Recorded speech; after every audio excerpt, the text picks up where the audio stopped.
Welcome everyone to our great African safari packing and gear videos. Looking forward to seeing you all pretty soon, and so you've gotten a packing list and gear list from us, so I want to go through that with you so you can kind of see what it is I'm talking about. Cindy couldn't be down here for this, so she's here in spirit. So welcome. First I want to talk about non-camera related stuff. So we're going to do one video of just packing regular stuff for the whole group, since there's some non-photographers, and then we'll do another video for just mostly photographers. So with that, first of all, I'll talk about the weather. The weather this time of year in Botswana and Zimbabwe is very changeable. It's getting to be spring down there, so there may be thunderstorms. I've seen it really cold in the mornings. I've seen it very rainy with thunderstorms. I've seen it be 110 degrees. So the moral of the story is pack in layers. Okay, so with that, clothing. Fourth clothing is sunscreen, so lots of sunscreen. Lots and lots of sunscreen, okay? Doesn't matter what kind, just high SPF sunscreen. All right, so shirts. I want you to wear mostly the poly shirts because the cotton shirts are a problem in drying when you get them laundered. So here's the kind of stuff I'd like to see you bring. You can do these kind of poly shirts, which are like swimwear type poly shirts. You can do short sleeve shirts or long sleeve shirts that are more of a safari style or fishing kind of shirts that have SPF associated with them. So long sleeve ones, these are the short sleeve ones.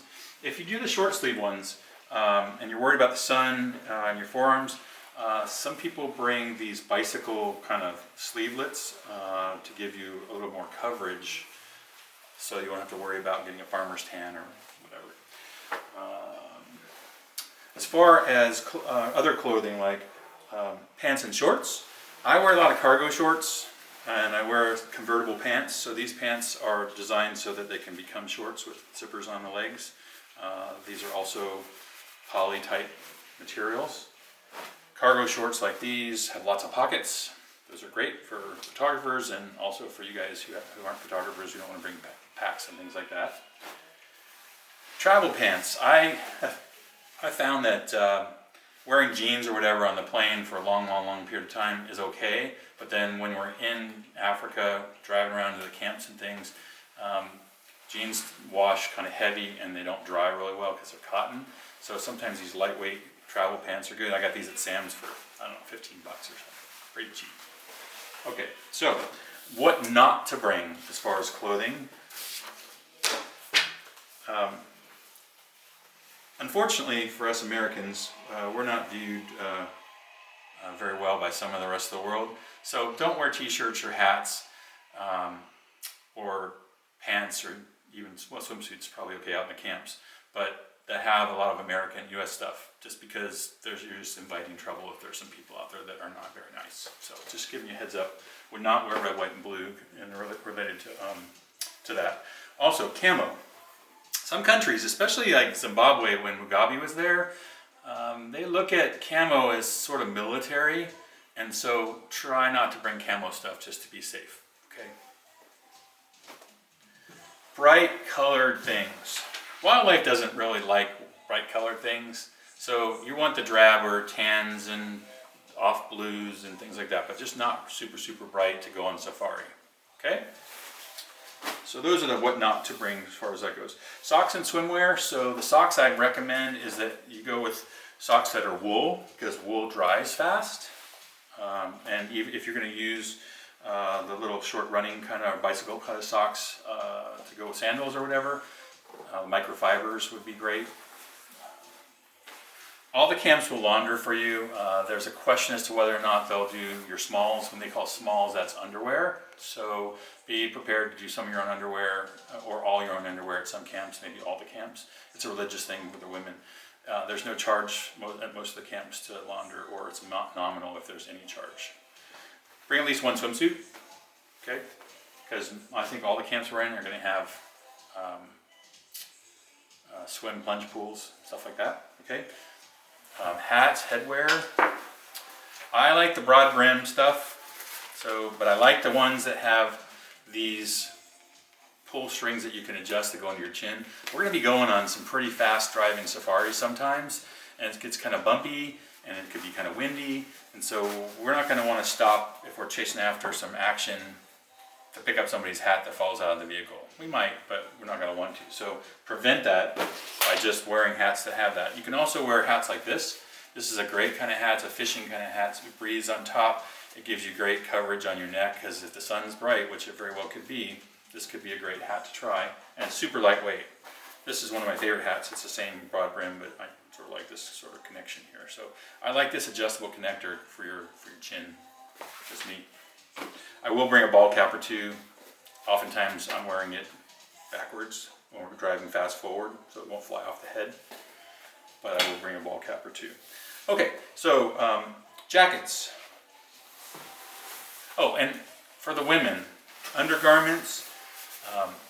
We're going to be pretty bouncy, and I've had guests who've had issues with that with bras. So sports bras are a really good idea.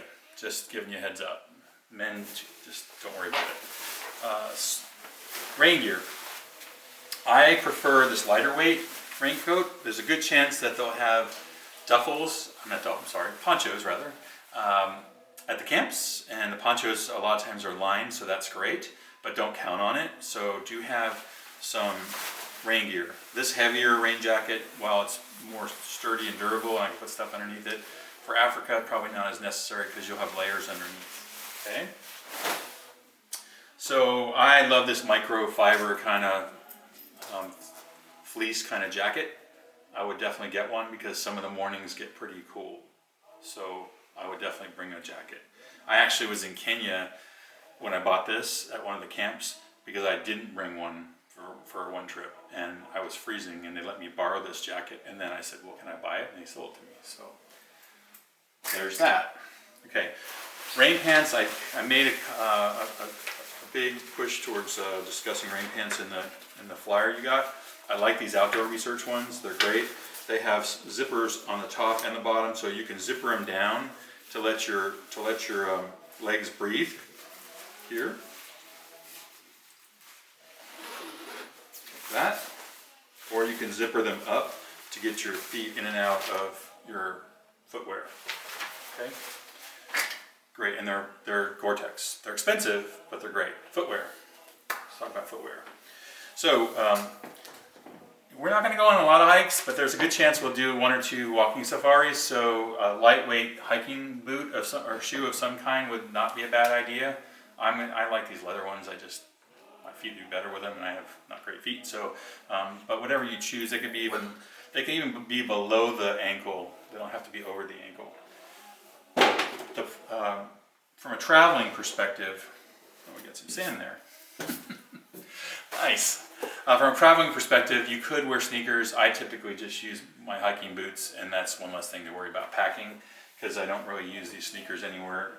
When I'm around the camps, when I'm on the vehicles, even when I'm doing some hikes, I'm using these closed-toed sandals that are adjustable. They're Keen styles. These are actually, I think I paid $25 for them. They're Eddie Bauer's at Sam's. So, but these are great. These are my go-to for the whole safari if I could do that. They're comfortable. You can walk around in them.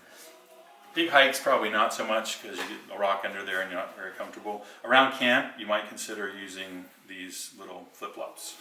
Okay? So let's talk about cold, that stuff. So if it gets really hot, and the stuff behind you, that's it right there.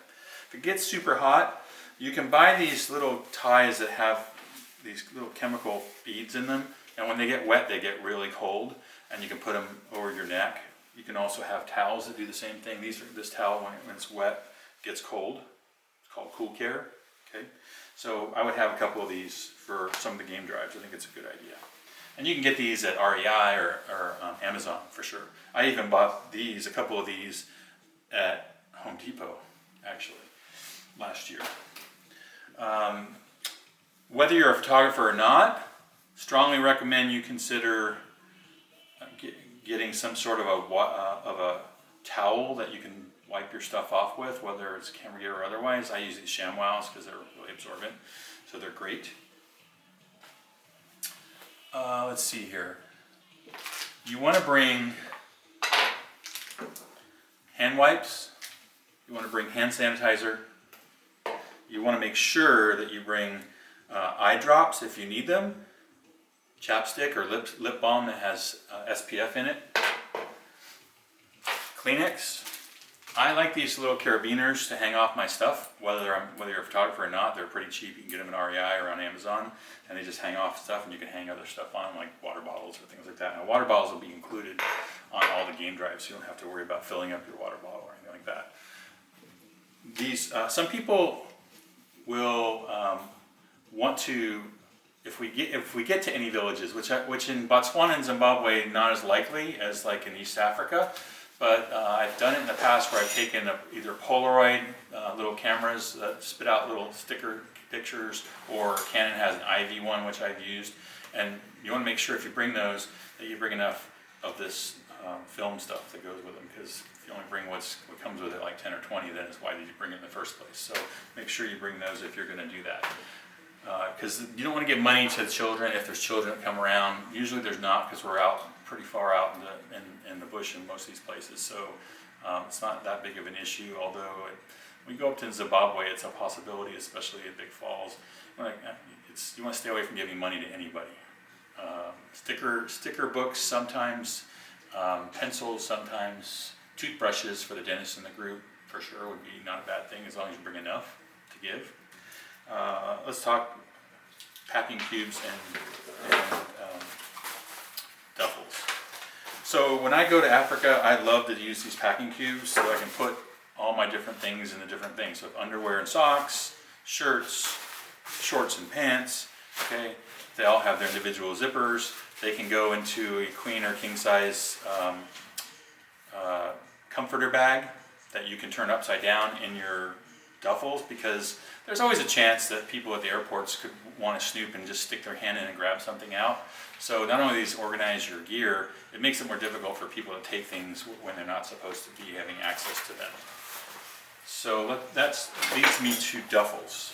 Okay, we're going to be on some small planes, and those small planes do not have the flexibility to have rolling duffels. So hard-sided suitcases and rolling duffels are not a good choice for doing Africa for your primary bags. Now, if you have like a rolling bag that's a camera bag that has a backpack component to it, and you want to use that on the trip, that's probably okay. All right. So I love these Eagle Creek bags. I think they're great. I would go big rather than small. You have 77 pounds allowance, whether you're a non-photographer spouse or significant other, or whether you're the photographer. I would go big. Okay. So I would definitely do that. Let's have the other two things right there. Okay. For non-photographers, a little lightweight bag like this is great, because you can throw a bunch of stuff in it, and then you don't have to worry about it where it is in the vehicle. And I can tell you, I've used this as a camera bag in lots of places around the world, and it's starting to get pretty worn out, so I may have to buy another one. But I would definitely get one of these for either a photographer or a non-photographer. They're kind of great. And then, I don't need that, that's for later. Okay, so, insects. I have never had any issues with mosquitoes. I don't even know if I've ever been bitten by a mosquito in any part of Africa, maybe once or twice. So the Africans don't even use meds for anti-malarial stuff. We'll talk about that in a second. But it wouldn't be a bad idea to have some sort of repellent, either a spray or a lotion, like these two other things. This is a 12-hour kind of combination lotion repellent or spray. Okay, you can spray your clothing, and I would recommend you get this stuff. It's permethrin.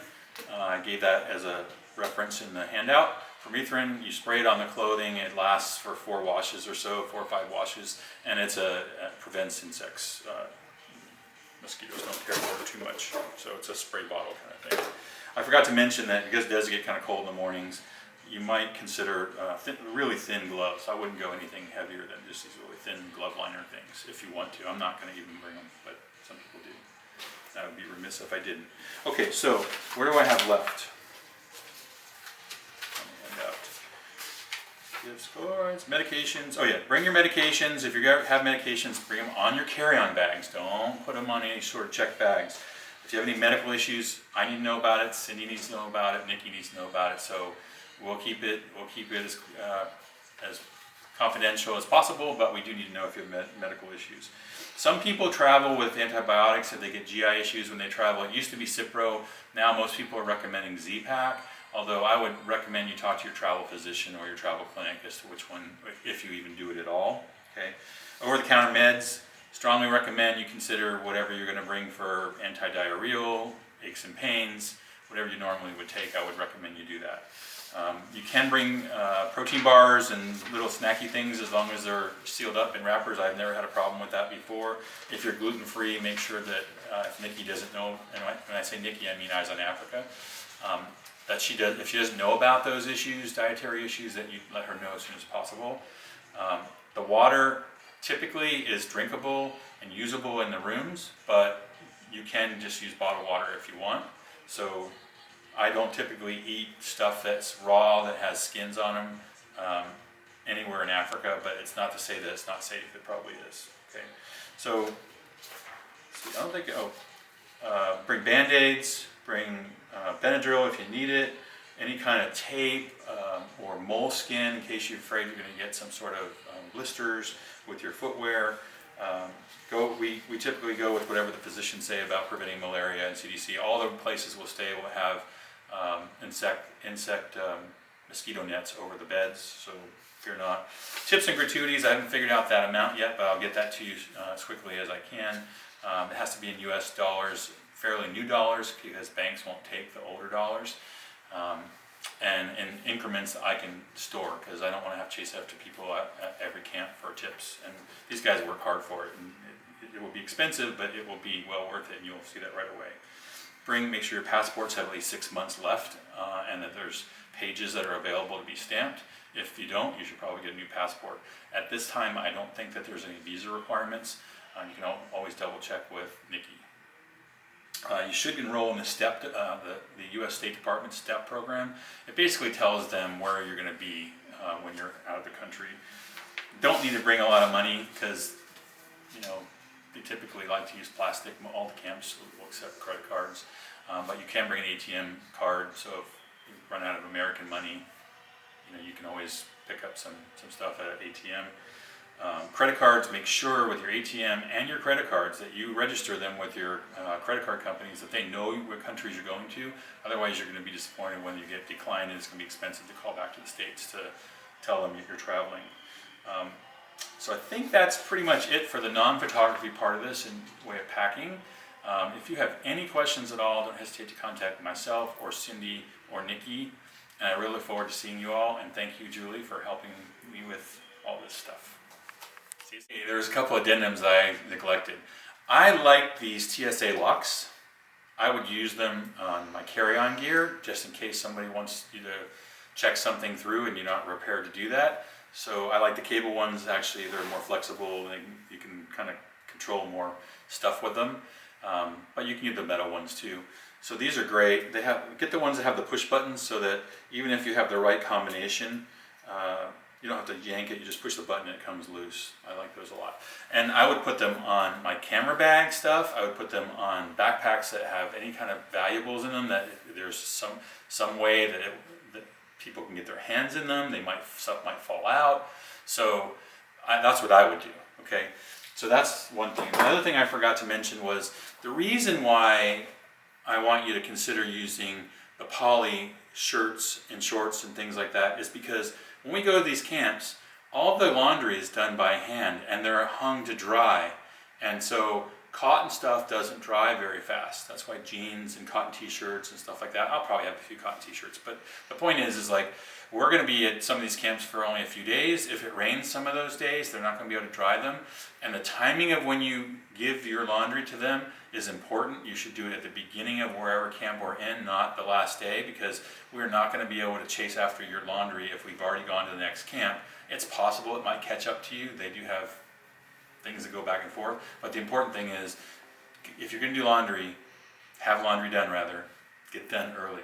So with that, see ya.